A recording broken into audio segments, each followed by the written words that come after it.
सबसे अच्छी इन्वेस्टमेंट्स या फिर सबसे अच्छा मैंने डिसीजन कब लिया था। तो one of the best fresher होते हैं ना, जो भोले फ्रेशर होते हैं जिनको ऐसे लपेट लेता है इंटरव्यू, तो बस वो मैं लपेटती जा रही थी और मैं सोच रही थी। Very congratulations. Thank you so much sir.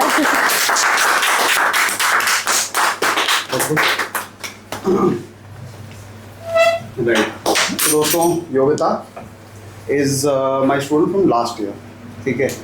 And मतलब देखो, life comes a full way, ठीक है? A circle, a full circle.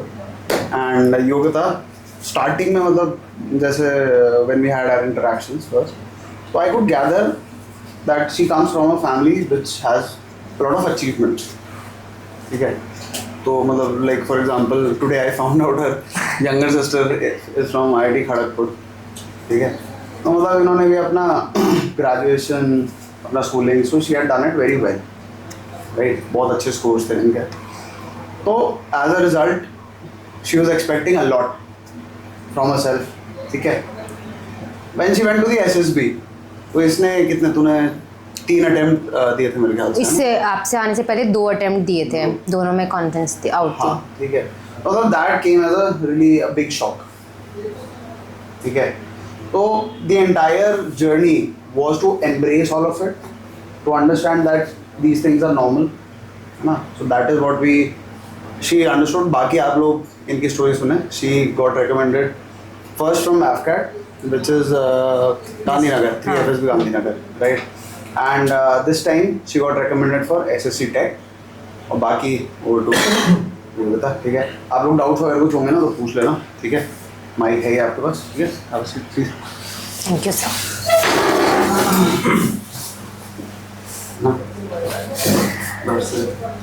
यार फिर उसके बाद Yogita, since you also have given SICPO and all ना, मतलब एक बार जर्नी बता देना फिर उसके बाद। ठीक है, तो मैंने अपनी स्टार्ट कर मैं कॉलेज में गई। कॉलेज में जाने के बाद मैंने NCC ज्वाइन करी। तो मुझे हमेशा से ऐसा था कि मुझे डिफेंस फोर्सेस ज्वाइन करनी है, बट होता है ना कि आप जो सोचते हो बट करते कम हो, उसके पीछे एक्शन ज़्यादा नहीं होते, ओवर थिंकिंग ज़्यादा होती है, फैंटेसाइज ज़्यादा करते हो चीज़ों को। तो वो मेरा ज़्यादा मुझे लगता था, मैंने कभी एक्चुअल में वर्क नहीं किया था उसके पीछे। और हमेशा से था कि प्लेसमेंट लेना है। तो फिर मैंने ऑफ कैंपस ट्राई किया था। कॉलेज इतनी कोई बहुत अच्छी नहीं थी, तो मैंने ऑफ कैंपस ट्राई किया था। फिर मैंने आकाश में मेरी प्लेसमेंट लग गई थी। फिर मैंने आकाश में सॉफ्टवेयर डेवलपर की तरह काम किया था। फिर TCS में भी हो गया था, बट मैंने आकाश चूज़ करी थी। फिर मुझे रियलाइज़ हो गया कि अगर अभी नहीं छोड़ूंगी तो फिर रिस्पॉन्सिबिलिटीज़ आ जाएंगी, पैसे मिलने ज़्यादा लग जाएंगे, तो फिर नहीं छोड़ा जाएगा मुझसे। बहुत कुछ फ्रीडम मिल पा रही थी जो नहीं होगी। तो फिर मैंने सोचा कि चलो ठीक है, हो गया, अब छोड़ देते हैं। एफकेट दिया था मैंने, मीनवाइल जब मैं जॉब कर रही थी तो मेरा नहीं निकला था। तो मुझे रियलाइज़ हो गया नहीं निकलेगा ऐसे तो फिर मैंने छोड़ के और मैंने सोचा स्टार्ट करते हैं। और मैंने सोचा 6 महीने देती हूँ, निकल जाएगा तो ठीक है। और मेरे दिमाग में था छोड़ते ही फर्स्ट अटेम्प्ट में रेकमेंड हो जाऊँगी मैं तो वैसे भी। तो इट्स वेरी वेरी ईजी। ऐसे तो ऐसा ही होता है, कोई भी क्रैक कर सकता है। तो मेरे दिमाग में ये थी मिसकंसेप्शन। और फिर मैंने जैसे ही वो छोड़ के और फिर मैंने स्टार्ट किया। पहला दिया था मैंने दिसंबर 2023 के अंदर, भोपाल के अंदर। टेक एंट्री थी वो मेरी। स्क्रीनिंग हो गई थी, मुझे बहुत इजी लगा स्क्रीनिंग होना कि ठीक है ये तो इजी प्रोसेस है। और नॉमिनेट भी हो गई थी मैं उसमें, तो फिर मुझे अच्छा लग रहा था। बट मैं अंदर गई तो मैं साइक में ऐसी स्टोरी लिखती थी जैसे पता नहीं कौन हूँ मैं, जैसे साइंटिस्ट और पता नहीं बहुत बड़ी बड़ी स्टोरीज लिखती थी। और हाँ, इनोवेटिव।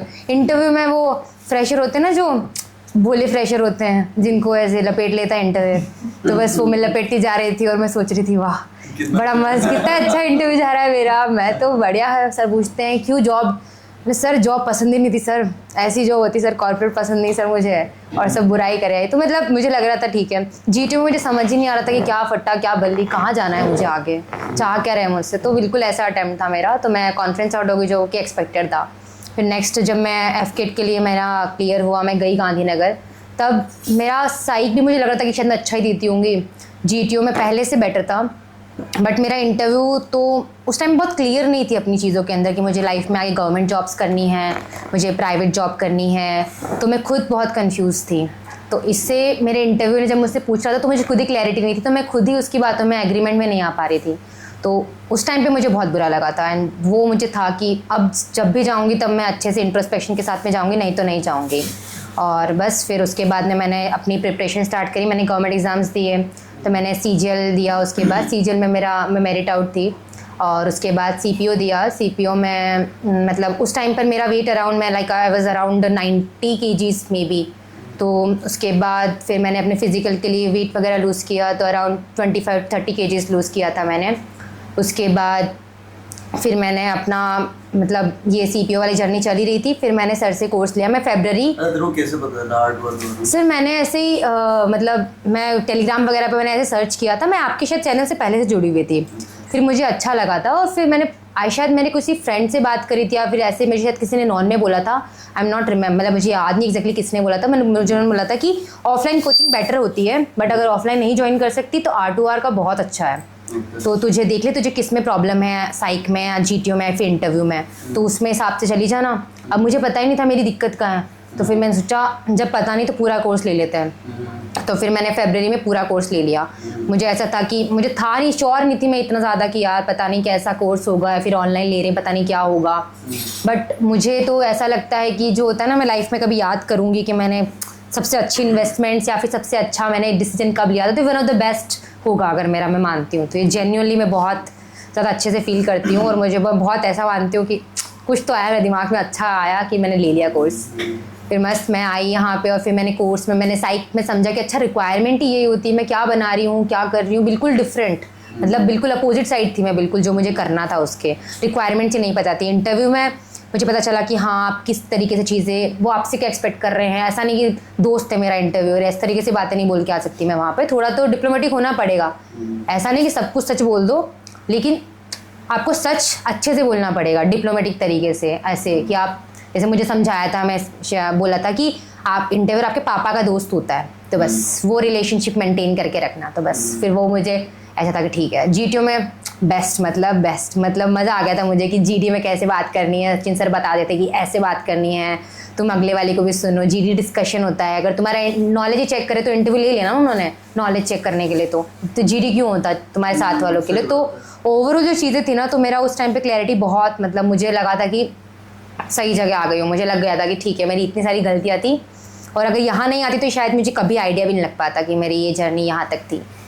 उसके बाद में मैंने अपना, मेरा फ्लाइंग का वो लास्ट अटेम्प्ट था, तो मैं बहुत ऐसे डेस्परेट हो गई थी कि मुझे चाहिए अंदर, कि फ्लाइंग मुझे चाहिए थी स्टार्टिंग से, और मुझे अंदर जाना है। लास्ट अटेम्प्ट मेरा वाराणसी गई मैं, और मेरा मई 2024 में लास्ट कॉन्फ्रेंस था। उसके बाद में मैंने ये दिया था मार्च 2025 के अंदर, तो ऑलमोस्ट काफ़ी टाइम हो गया था। मैं गई वहाँ तो मैंने डोमिनेट ज़्यादा कर दिया, मतलब डेस्परेशन के चक्कर में, कि मुझे कोई प्रॉब्लम नहीं आती थी GD में अपनी बात रखने में, तो मैंने ज़्यादा बोल दिया था वहाँ पर। तो वो मेरी गलती थी, ऐसा नहीं था कि मैंने, मतलब मुझे पता नहीं चल रहा था, मेरी गलती थी। मैंने डोमिनेट किया, तो मैं बाहर होना डिज़र्व करती थी, तो मैं बाहर हो गई थी।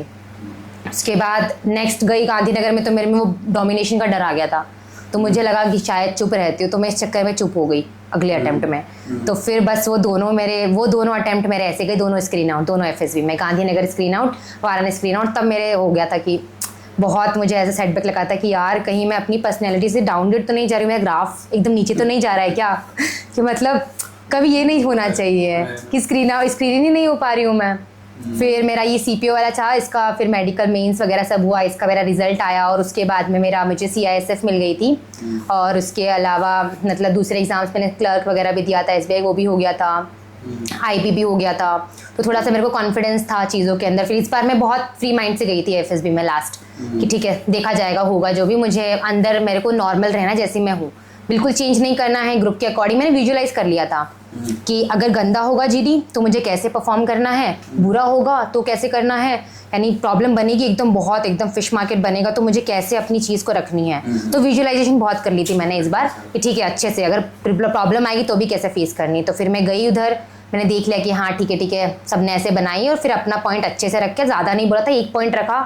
मुझे लगा कि कोई बोलना चाह रहा है उसको पॉइंट भी, मैंने सबको रोक के उसको बुलवाया कि भाई तू भी बोल दे, तो उसको भी बुलवा दिया। और लास्ट के अंदर भी हमने लास्ट के अंदर मैंने अपना छोटा सा पॉइंट और रख दिया, बस इतना था। तो स्क्रीनिंग हो गई, तो मैं उसमें खुश थी बस। स्क्रीनिंग में मेरे को ये था कि मैं बिल्कुल तैयारी करके नहीं जा रही हूँ। लास्ट मैंने साइक की स्टोरीज तभी लिखी थी, उसके बाद मैंने स्टोरी ज़्यादा लिखी नहीं थी, लेकिन वो क्लैरिटी इतनी ज़्यादा थी कि ज़रूरत नहीं पड़ी इतनी स्टोरीज लिखने की। मतलब कभी मैंने ऐसा था ही नहीं कि मैं कुछ रट रही हूँ कोई चीज़, वो तो हमेशा आप इंट्रोस्पेक्शन कर रहे हो ना, तो जब मैं अंदर गई साइक था, तो साइक बहुत मतलब ऐसी ज़रूरत ही नहीं पड़ी कि साइक के अंदर मैं कुछ अलग कर रही हूँ। नॉर्मल स्टोरीज, जैसे मेरे घर के अंदर दिवाली का फंक्शन चल रहा है तो मैंने लाइटें लगवा दी, मेरे पापा की हेल्प कर दी, मम्मी के लिए फ़ोन दिलवा दिया मैंने, ऐसे करके। ये स्टोरी जो मैं खुद की रियल लाइफ में करती हूँ मैंने वो लिखी। एसआरटी बहुत बहुत डिफरेंट एसआरटी थी, मैंने ऐसी कभी फेस नहीं करी थी, बहुत डिफरेंट आई थी इस बार, बहुत मतलब अजीब सी एसआरटी थी, शायद मुझे आगे का मतलब ही नहीं समझ में आ रहा था। अच्छा। तो फिर वो तो सबके साथ में हुआ था तो ठीक है, फिर वो मैंने अराउंड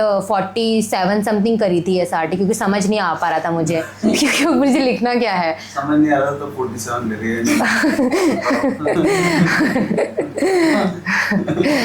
तो फिर मैंने वो कर दिया। वेट तो मेरा ऐसा था, पता नहीं जैसे किसी 10th क्लास के बच्चे से लिखवाया है वेट, तो ऐसा लिख के आई थी मैं वेट। तो एसडी तो मेरा वो पहले से प्रिपेयर था, एसडी लिख के आ गई थी।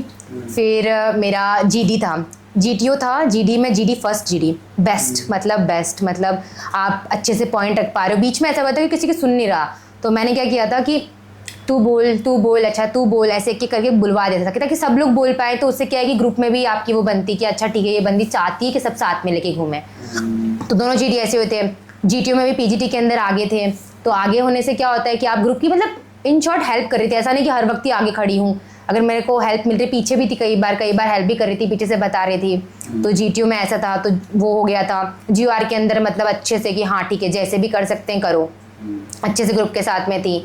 और एंटायरली मतलब जीटीओ मेरा अच्छा, सब कुछ अच्छा। कमांड टास्क भी उसने मेरे को बहुत अच्छा डिफिकल्ट दिया, डिफिकल्टी बढ़ाता गया था कमांड टास्क के अंदर भी, तो वो भी होता गया था। उसमें मेरे को स्टार्टिंग में आइडियाज़ नहीं आते थे, बट वो धीरे धीरे अब करते रहते हैं और ट्राई एंड एरर वाली चीज़ें, तो फिर हो गया था। इंटरव्यू के अंदर भी उसने मुझे ग्रिल किया था काफ़ी चीज़ों पे, एनसीसी क्यों छोड़ी, बट ठीक है इस बार मेरा वो नहीं था कि मुझे पता था कि हाँ ठीक है, जो चीज़ें मैंने करी मुझे क्लैरिटी थी कि क्यों करी थी वो वाली सारी चीज़ें। तो इस वजह से मेरा इंटरव्यू बस उसी वजह से अच्छा गया था कि आपको पता होना चाहिए आपके लाइफ डिसीजन आपने क्यों लिए थे और क्या उसके पीछे की रीजनिंग थी। अदरवाइज तो आपको ग्रिल कर सकता है, किसी भी चीज़ पे कर सकता है, आप प्रेडिक्ट नहीं कर सकते हो। इंट्रोस्पेक्शन अच्छा होगा तो वो चीज़ें हो जाएंगी। तो बस इसी वजह से इस बार मेरे को बिल्कुल डर नहीं था कि मेरे को रिकमेंडेशन चाहिए या फिर मुझे इम्प्रेस करना है किसी असेसर को। इट वॉज ऑल अबाउट कि ठीक है मेरे को जैसी हूँ मेरे को प्रेजेंट करना है, और फिर फाइनली फिर वो रिकमेंडेशन हो गया था। तो बस तो वो तो मेरे कॉन्फ्रेंस में कुछ भी नहीं, बस ऐसे पूछा था कि होगी, तो वो नॉर्मल क्वेश्चन सबसे पूछा था कि आप अगर ये ज्वाइन नहीं करोगे तो क्या ज्वाइन करोगे। वैसे तो अपन को असर्टिव होना पड़ता है कि सर मैं यही करूँगी, बट मुझे लगा कॉन्फ्रेंस चल रही है, इतने ऑफिसर सामने बैठे हैं, अब यहाँ पे बैठी बैठी ऐसे करूँगी तो शायद सही नहीं लगेगा। तो मैंने बोला कि सर कि मैं तो यही ज्वाइन करना है, but still in that case I am going to join CISF in this month only. तो वैसे हुआ कि ये नहीं तो पैरामिलिट्री तो चली जा रही है ऐसे करके। तो बस फिर ये था, और ज़्यादा कॉन्फ्रेंस में कुछ पूछा नहीं, और फिर फाइनली वो हो गया। इस बार वाला एक्सपीरियंस क्या? इस बार वाले में तो पीपी मतलब स्क्रीनिंग के टाइम पे तो मुझे इजी लगा, क्योंकि मुझे FSB से इजी लगती है स्क्रीनिंग टेक की। फिर स्क्रीनिंग इजी थी, आराम से टाइम मिल रहा था सबको बोलने का। लेकिन साइक की स्टोरी बहुत अलग थी, मतलब कुछ भी दिखाई नहीं दे रहा था, बहुत ब्लर पिक्चर्स थी, बहुत ज़्यादा ब्लर पिक्चर्स। अच्छा, साइक में बहुत ब्लर पिक्चर्स थी, और कम से कम 2 नेगेटिव स्टोरीज तो आराम से मुझे लग रहा था कि 2 नेगेटिव स्टोरीज हैं। और मोस्टली में सब में 2 कॉन्वर्सेशन करते हुए इंसान थे, एक लेडी और एक मतलब एक लड़का और या फिर कुछ भी ऐसे करके स्टोरीज थी। तो ये मुझे कुछ समझ ही नहीं आ रहा था, मुझे पता नहीं चल रहा था कि मेरा साइक एग्जैक्टली हुआ कैसा है, क्योंकि मुझे परसेप्शन ही समझ में नहीं आ रहा था। SRT तो सारी जो सर ने करवाई थी, आपने करवाई थी, वही थी सारी SRTs तो वो तो हो गई थी शायद, कुछ 52 प्लस कुछ करी थी SRTs। और वेट अच्छे गए थे इस बार, वेट अच्छे वर्ड्स थे इस बार। SD कर दिया था। GTO के अंदर भी GD बढ़िया था, और दोनों GD बढ़िया थे। और लेक्चरेट के अंदर मेरे को सारे टॉपिक्स आते थे, एयर पोल्यूशन था और आर्टिफिशियल इंटेलिजेंस एथिक्स था, बट मुझे माय फेवरेट टीचर पे बोलना था। तो फिर मैंने माय फेवरेट टीचर पे बोल दिया, मेरे my favourite teacher is my mother ऐसे करके, और फिर मेरी माँ पे बोल दिया मैंने सारा। और फिर इंटरव्यू के अंदर मेरा इंटरव्यू शायद मुश्किल से 25 मिनट चला होगा। प्रेसिडेंट ने लिया था, कुछ भी ग्रिलिंग नहीं थी, नथिंग। 20 मिनट चला, फैमिली के बारे में, हॉबीज़ के बारे में, और ज़्यादा कुछ भी नहीं पूछा उन्होंने। फिर मेरे को पूछा कि आपको तो नॉलेज कम ही होगा अपनी ब्रांच का। मैंने बोला हाँ सर ओके। तो उसने मुझे 60% क्वेश्चन आते थे मुझे, मैंने वही बताया सिर्फ उनको। फिर एक क्वेश्चन का पूछा उन्होंने, तो मैंने बोला कि उन्होंने बोला था समझाओ मुझे। मैंने बताया तो कह रहे आर यू श्योर? नहीं सर, अब मैंने जो डेफिनेशन बताई मैं तो उसी एजम्पशन लगा रही हूँ, मुझे आता नहीं है। तो मैंने ब्लफ नहीं मारा, मेरे को इतना ही आता है बस। तो बस मेरा 25 मिनट से भी शायद कम ही चला होगा मेरे हिसाब से इंटरव्यू। फिर लास्ट कॉन्फ्रेंस गई, कॉन्फ्रेंस के अंदर सबके जितने भी रेकमेंड, सबके पहले वेटिंग टाइम था, वेटिंग टाइम। फिर मैं अंदर गई, जाते ही पहले मेरे को बिठाने के बाद में बोलते हैं कि tell me your happiest and saddest moment of this entire SSB। मतलब सर हैप्पीएस्ट UR कर रहे थे, साथ में थे, वॉर क्राइस्ट थे, मज़ा आ गया था, और सैड कुछ नहीं था, सब अच्छा था। कि तुम्हारी फ्रेंड के लगी थी तो तुम्हें सैड नहीं लगा क्या? तो मैंने सर फ्रेंड को लगी, वो भी याद करेगी लाइफ में इस मोमेंट को कि हाँ मैं कभी गिरी थी, सबको बताएगी अपने आसपास वालों को। तो इसमें सैड पार्ट क्या था? तो नहीं था। तो फिर उन्होंने बोला अच्छा क्या नाम था उसका? मतलब सर नाम तो दूसरे ग्रुप में थी। मतलब सर नाम तो नहीं पता, चेस्ट नंबर पता है, कौन से पार्ट से थी? मतलब सर सदर्न पार्ट था, स्टेट नहीं पता मुझे इतना। फिर बोलते हैं अच्छा टेल इंडिविजुअली रेट करो आउट ऑफ 75। वो बहुत जल्दी बोल रहे थे, तो मैंने सोचा पूछ लेती हूँ वहाँ पे, सॉरी सर आउट ऑफ 75? हाँ 70 वाई सो? सर इंप्रूव करना चाहिए, दिन ब दिन मैं इंप्रूव करती हूँ तो अच्छा ही होता जाता है, तो ठीक है हमें यहाँ रूम ऑफ इम्प्रूवमेंट होता है, इसलिए 70 डाला मैंने। अच्छा नाउ तो कितना इंप्रूव करना पड़ेगा खुद को 100% लाने के लिए? तो मैं शायद समझी नहीं थी, मतलब 30% सर। नहीं अभी कितने आ रहे हैं तेरे? मतलब सर 70 कितने परसेंटेज है? तो फिर मैंने थोड़ा कैलकुलेट किया, मतलब sir 93%। Tell me in decimal Yogita. मतलब सर 93.34%। अच्छा नाउ हाउ मेनी, कितना इंप्रूव करेगी तू अब? मतलब सर अभी मैं इंप्रूव करूँगी 6.66%। ठीक है, तो क्या बता मुझे कि ना कितना तुझे किसने इंस्पायर किया सबसे ज़्यादा तेरे ग्रुप के अंदर? मतलब सबकी डिफरेंट जर्नी थी, सबने इंस्पायर किया। Yogita you have the habit of beating around the bush, tell me exactly the one person जिसने तुझे इंस्पायर किया। मतलब sir chest number this, because मेरे को टेक्निकल क्वेश्चंस बिल्कुल नहीं आते हैं, तो अगर आप टेक्निकल एंट्रीज के लिए आ रहे हो तो आपको पता होना चाहिए टेक्निकल। तो उसको कितना कुछ नॉलेज था, तो मुझे उसने काफ़ी इंस्पायर किया कि आप चीज़ें सीखो, नहीं ऐसे करके। तो उसने बोला ठीक है कोई सजेशन? मैंने बोला सब बढ़िया था। नहीं Yogita you have to tell me one, ऐसे करके। तो मैंने सर ठीक है sir washroom hygiene can be maintained. तो बस ये हुआ था, और फिर फाइनली तो ये एंटायर डाउट्स ले लेते हैं। डाउट्स है इंटरव्यू रिलेटेड हो सकता है, can be any question that you might be facing problems with in the interview, या फिर इस पर्टिकुलर क्वेश्चन से डर लगता है मुझे, सबसे ज़्यादा डर किस क्वेश्चन से लगता है, वैसे इस टाइप के कुछ क्वेश्चन। जब आपका इंटरव्यू चल रहा था तो देयर माइट में सम क्वेश्चंस की जिसमें आप सोच रही होगी कि इसका आंसर क्या देना है, या फिर कहाँ अटके थे आप अपने इंटरव्यू के, कौन से क्वेश्चन में? देखो पर्सनल क्वेश्चंस जो होते हैं ना जनरली उन सबका ऑलरेडी अगर आप इंट्रोस्पेक्शन करते हो तो शायद आप अटकते नहीं हो चीज़ों के अंदर। तो पर्सनल क्वेश्चन में मैं कहीं नहीं अटकी कौन से क्वेश्चंस में थी? मोस्टली जनरल नॉलेज के क्वेश्चंस में। अदरवाइज कोई क्वेश्चंस में अटकी नहीं थी, बट ऐसा नहीं था कि मुझे कोई क्वेश्चन पूछते मुझे फटाक से आंसर देना है। मतलब आप टाइम ले सकते हो अपना, आप सोच लो। जैसे मुझसे पूछा था कि tell me one moment where you have faced harassment, तो अब ऐसे तो बहुत सारे मोमेंट हो सकते हैं, बट मैं याद कर रही थी कौन सा ऐसा बोलूँ जिसमें दिख जाए। तो मैंने टाइम लिया, फिर मैंने बताया कि मैं ट्रेन में जा रही थी और मैंने ऐसे कन्फ्रंट किया उस इंसान को। और फिर ऐसे जो कुछ क्वेश्चंस होते हैं ना जो थोड़े से आउट ऑफ ऐसे आफ्टर द बॉक्स होते हैं, हैरेसमेंट टाइप के क्वेश्चंस, तो उसमें टाइम ले सकते हो आप, हल्का सा टाइम लो, सोचो, डरने की नीड नहीं है उसके अंदर। और बाकी इंट्रोस्पेक्शन करोगे खुद का तो पर्सनल क्वेश्चन में कहीं नहीं डाउट नहीं आता, फिर तो आप वो बता सकते हो आराम से। टेक योर टाइम, आराम से बोलो, सोचो, और फिर आप बोल सकते हो आराम से, तो कोई ऐसा नहीं आता। आपने अपने इंटरव्यू के टाइम एक बात बोली थी कि जैसे जैसे फिश मार्केट बन रहा था तो आपने उसको हैंडल किया।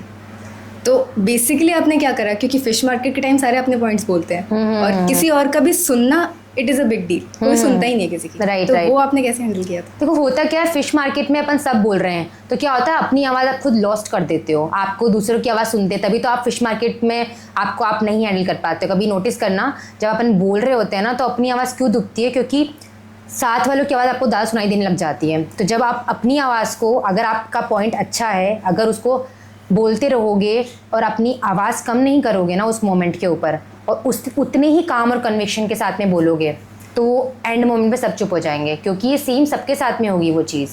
मतलब अगर जिस वॉइस से, जिस पिच से स्टार्ट किया है ना, उस पिच से अगर कंटिन्यू रखोगे ना, उसको नीचे नहीं करोगे, तो मुझे नहीं लगता कि कोई नहीं सुनेगा। सब सुनते हैं पॉइंट। वो तो होता है कि अपन खुद ही धीरे धीरे अपन को लगता है कि धीरे धीरे आवाज़ अपन को दूसरों की ज़्यादा आने लग जाती है, तो मैं खुद थोड़ा नीचे कर देते हैं।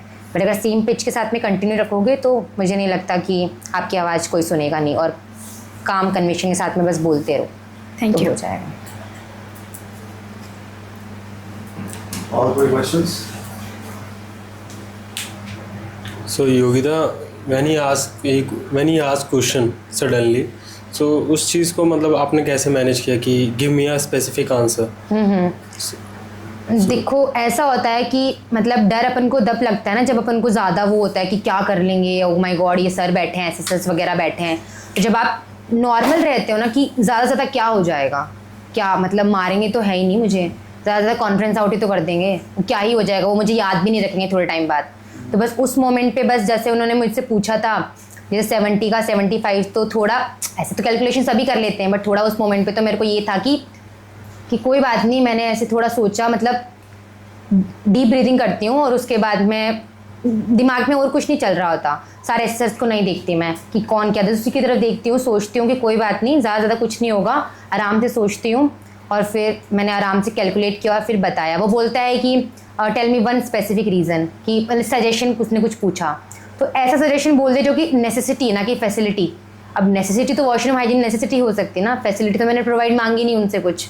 और अगर मुझे इंस्पायरिंग करने के लिए कोई है तो मैं ऐसी कोई चीज़, मुझे पूछा कौन इंस्पायर करता है, अब मैं ऐसे इंसान की कोई ऐसी क्वालिटी बता दूं जो कि मेरे पे डाउट आ जाएगा। मैंने किसी को बोल जैसा शी इज़ वेरी करेजियस, तो मेरे पे डाउट आ जाएगा ना। अब मैंने टेक्निकल क्वेश्चंस के आंसर से नहीं बताए, अब नहीं बताए तो अगर मैं किसी से इंस्पायर हो रही हूँ तो वो इंसान जिसने बताए हैं उनसे हो सकती हूँ ना, because knowledge can be improved. तो जनरली इस टाइप की सिचुएशन पे बस मैं यही सोचती हूँ कि मतलब आउटकम का ज़्यादा मैं नहीं रखती हूँ कि आउटकम क्या होगा, वो मेरे बारे में क्या सोचेंगे। ज़्यादा उस टाइम का प्रेजेंट मोमेंट में रहोगे तो शायद नहीं घबराएंगे अपन इतना ज़्यादा। सो इस चीज़ की भी प्रैक्टिस करके जानी चाहिए यार मुझे लगता है कि इसकी प्रैक्टिस ना अपन डेली लाइफ में ही होती है। अपन अगर आउटकम का ज़्यादा सोचते हैं लाइफ में तो शायद चीज़ें अपनी अच्छी नहीं होती हैं। अगर अपन प्रेजेंट में ज़्यादा रहेंगे ना, इसी मोमेंट पे, like if I am eating something तो how can I make the best out of it, ऐसे।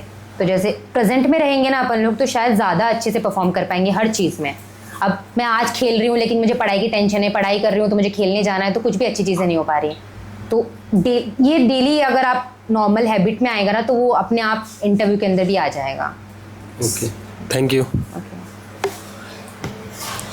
सो GTO के GD में एंड PPDT का जो GD होता है तो उसका आपने सेम अप्रोच रखा था या फिर कोई दूसरा, जैसे GD में आपने थोड़ा स्लो कंपोज एंड PPDT में थोड़ा डोमिनेट, ऐसा कुछ कोई, क्या दोनों की सेम स्ट्रैटेजी थी कि मतलब कैसे बोलना है?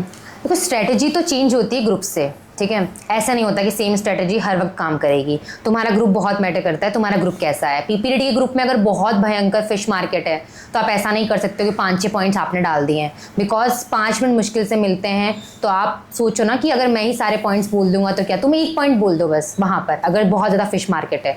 तो उस पॉइंट पर मैं कोशिश करती थी कि सबसे ऐसा पॉइंट जो डिनाइबल ही नहीं है, यहाँ पर ऐसा पॉइंट की थीम डिनाइबल नहीं है, क्योंकि 4-5 जनों ने सेम थीम बनाई है।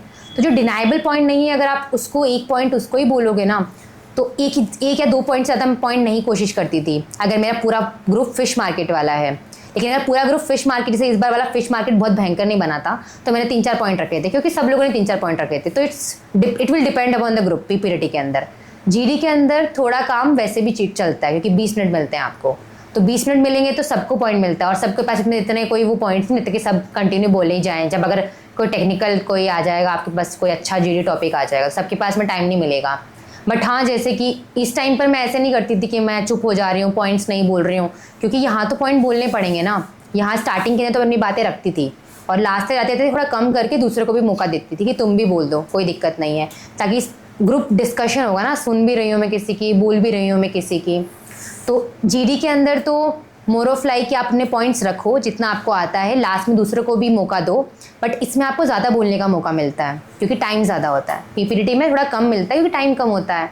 और it will depend upon the group कि आपका ग्रुप कैसा है। फिश मार्केट है तो 1 पॉइंट बोल दोगे तो भी अंदर हो जाओगे, सब लोग 3-4 पॉइंट बोल रहे तो आपको भी 3-4 पॉइंट बोलने पड़ेंगे, ऐसा।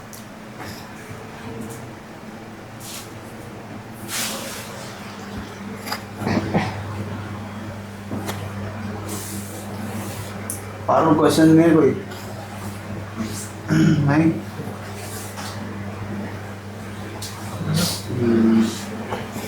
जैसे FGT में और PGT में जैसे हम जा रहे हैं, ठीक जा रहा है, हमारा सही जा रहा है, पर GD हमारा बिल्कुल सही गया, सब कुछ गया, एंड जैसे हमारा स्टार्ट हुआ वो और हमें आइडियाज़ ही नहीं आए। तो मतलब कभी कुछ ऐसा हुआ है कि आइडियाज़ ही नहीं आए कि करे क्या, तो उसको कैसे हैंडल किया? मतलब जैसे आइडियाज़ तो बहुत बार नहीं आते हैं एकदम से। जैसे जब तक मैं सोच रही तो लड़कियाँ चढ़ जाती हैं वहाँ स्ट्रक्चर पर, जब तक तुम्हें समझ में नहीं आता कि अरे यार ये क्या हुआ।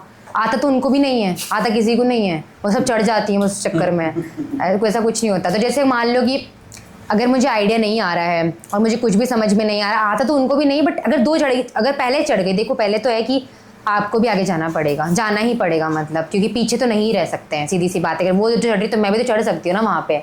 तो मुझे दिख रहा था वहाँ पे कि हाँ जो 2 चढ़ गई, फॉर वर्स्ट केस सिनेरियो कोई 2 चढ़ गए इंसान, अब मैं इस मोमेंट पे क्या करूँगी? इस मोमेंट पे अगर उनको सोल्यूशन नहीं आ रहा है तो मैं उनको एटलीस्ट बस बोलती रहूँगी कुछ ना कुछ कि हाँ हाँ ठीक है, उस प्लैंक को उसके नीचे लगाओ, उसके नीचे। तो आधी बार के समझ में नहीं आता है कि कहाँ एटलीस्ट, लेकिन शायद लग रहा होता है उनको कि इसको पता है, इसको पता है शायद। मुझे भी एग्जैक्टली पता नहीं होता कि करना क्या है, बट एटलीस्ट उनको भी नहीं पता होता था। तो मैं सिर्फ यही बोलती रहती थी, हाँ प्लैंक को वहाँ पे लगाओ, इससे वो हो जाएगा, यहाँ से इसको रस्सी बांधेंगे। तो सोल्यूशन मेरे को भी नहीं पता था कि सोल्यूशन ही है क्या, लेकिन उनको लगता था कि शायद इसको आता है। तो बोलते थे कि हाँ हाँ तू आ जा। जब तक मैं जाती थी फिर मैं करती थी तो वो थोड़ा बहुत आ जाता था ऐसे करके कि हाँ हाँ वो तो रहा है, ऐसे करके ऊपर नीचे करके फिर वो हो जाता था। बट आपको थोड़ा तो करना पड़ेगा ना, ऐसे कोई प्लेटर में डाल के तो देगा नहीं। और बाकी तो कोशिश करो आगे ही रहो, वो 2 चढ़ रही तो मैं भी चढ़ूंगी ना आगे करके। तो बस ऐसा फट्टा स्ट्रांग बनो कि आप, वैसे लड़कों में तो सब लोग स्ट्रांग रहते हैं, गर्ल्स में इतनी स्ट्रांग होती नहीं है, फट्टा उठता नहीं एक जने से। तो मैं एक हाथ से फट्टा उठा लेती थी, तो मेरे को कर देती लड़कियाँ, तो अच्छा तू उठा लेगी कि मैं हाँ पूरा उठा लूँगी, मैं मेरे को दे दो। तो ऐसा ये वाली चीज़ कॉमन है, उसमें भी क्या नाम है, अर्जुन भी आया था ना, तो अर्जुन भी यही कह रहा था, इट अगर स्ट्रेंथ है ना तो इट डेफिनेटली हेल्प्स, राइट? समझ रहे? चालू रखा है ना तूने, कर रही है। मैंने वहाँ पर बेंच प्रेस के फिगर्स पूछना था। जब हमारा पीजीटी हुआ था ना तो डबल ब्रिज बना था ऐसे। तो फिर डबल ब्रिज बनने के बाद में वो बहुत अनस्टेबल था, यानी अगर मैं ज़्यादा स्टेप डालती ना वहाँ पर तो गिर जाती। सर ने बोला आप कौन चढ़ेगा इसके ऊपर, तो मैंने वहाँ पर पूरा स्प्लिट मार दिया, पूरा स्प्लिट, एक पैर यहाँ रखा और दूसरे प्लेट पे पूरा ऐसे स्प्लिट मार के और मैं वहाँ ही पहुँच गई। फिर सर देखने लग गए ऐसे और कितने आ सकते हैं, सब आ सकते हैं सर, सब आ सकते हैं। फिर दूसरी चढ़ी वो गिर गई, तो वो आपको उस पर बेनिफिट रहता है ना कि हाँ ठीक है इसने गिराया भी नहीं, स्टेबल भी थी और ये चली भी गई, तो आपको ग्रुप भी आपको करता है कि चल ठीक है ना, इसने एटलीस्ट पहुँच तो गई ग्रुप के साथ में, इसने सॉल्यूशन बना के आगे पहुँच गई ऐसे करके। तो वो कहीं ना कहीं हेल्प करेगा, आपकी बॉडी फिटनेस हेल्प करती है, फिटनेस हेल्प्स। बढ़िया। कुछ तेरे को पूछना कुछ नहीं? उसको अरे बोलने से भी वो कुछ वो नहीं आएगा ना। ये पारो क्वेश्चंस नहीं है आपके अभी नहीं है, क्यों ऐसा क्यों? आप वो सारे डाउट्स खत्म हो गए? आपने सब खत्म कर दिए डाउट्स। बात तो है सर, बात तो है। कुछ रहता नहीं है फिर कौन कुछ पूछने को आपसे पूछने। हम वैसे वही चीज़ ना बार बार बोलता हूँ तेरे को, पहले वर्कआउट करके। इसका भी तो है, इसका भी वही रहा है जो 90 kgs और उधर से कम करके लेके आएगा तो डेफिनेटली सही है। ठीक है, तो फिर रैप करते हैं, चलेगा है ना? ठीक है, थैंक यू।